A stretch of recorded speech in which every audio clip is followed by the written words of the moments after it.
দেশে প্রথমবারের মতো অত্যাবশ্যকীয় ওষুধের তালিকা ও দাম নির্ধারণ করে দিচ্ছে সরকার। আগামী 2 সপ্তাহের মধ্যে প্রায় 260 থেকে 280টি ওষুধের এ তালিকা প্রকাশ করা হবে বলে জানিয়েছেন স্বাস্থ্য মন্ত্রণালয়ের বিশেষ সহকারী প্রফেসর সাইদুর রহমান। নিউজ 24-কে তিনি বলেন, অত্যাবশ্যকীয় ওষুধের তালিকা হলে এ ওষুধে 85% মানুষের চিকিৎসা দেয়া সম্ভব হবে, কমে আসবে ওষুধের দাম।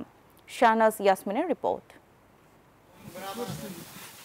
দেশে রোগীদের চিকিৎসা খরচের প্রায় 85%ই ব্যয় করতে হয় ওষুধের পেছনে। এর বড় কারণ ওষুধের দাম, এমন তথ্য স্বাস্থ্য মন্ত্রণালয়ের। সরকারি ওষুধ প্রস্তুতকারী প্রতিষ্ঠান ইডিসিএল থেকে মাত্র 117টি ওষুধ উৎপাদন করা হয়। বাকি ওষুধ উৎপাদন হয় বেসরকারিভাবে, যেগুলোর দাম সরকারের হাতে নাই। তাই ক্যান্সার, কিডনি বা হৃদরোগের মতো দুরারোগ্য রোগের চিকিৎসা ব্যয় বেড়ে কয়েক গুণ হয়।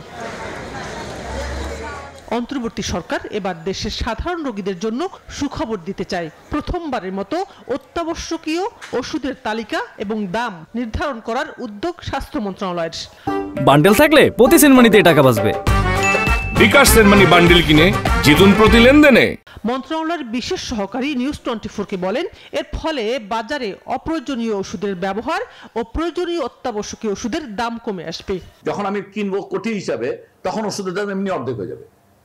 এটা হলো সবচেয়ে সোজা। তারপরে আমি যদি আবার বলি যে আমি এরকম প্যাকেট 10টা করে নিব না, বিকজ একজন ডায়াবেটিক রোগী 1 মাসের ওষুধ দিব, আমি প্যাকেট ওইভাবে নেবো না, আমি শত কন্টেনার। পৃথিবীর উন্নত দেশগুলো এইভাবে ওষুধ দেওয়া হয়। এটা এক এক ওষুধের ক্রনিক ডিজিজের ক্ষেত্রে, মনে করেন ডায়াবেটিস, হাইপারটেনশনের রোগীর ওষুধের ক্ষেত্রে একভাবে কমানো হবে, আবার হয়তো ব্যথা কমানোর ওষুধ আরেকভাবে কমানো হবে।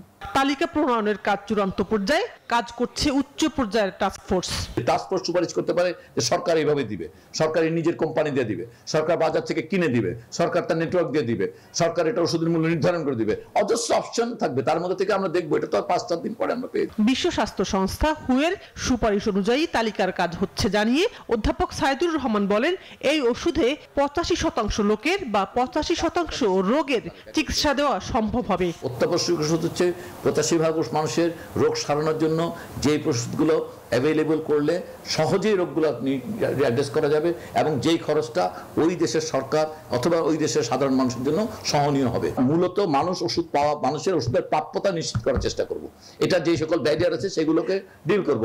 অত্যাবশ্যকীয় ওষুধের সবগুলো সরকার নিজে উৎপাদন করবে না, অধিকাংশই বিভিন্ন ওষুধ কোম্পানির কাছ থেকে কিনবে সরকার। ফলে বিভিন্ন ফার্মাসিউটিক্যাল কোম্পানি যে আর্থিকভাবে ক্ষতিগ্রস্ত হবে তা সঠিক নয় বলে জানান অধ্যাপক সাইদুর রহমান। শিল্প এবং জনবান্ধবের মধ্যকার ভারসাম্য রক্ষা করা হচ্ছে একটা রাষ্ট্রের প্রধান দায়িত্ব। শাহনাজ ইয়াসমিন, নিউজ 24, ঢাকা।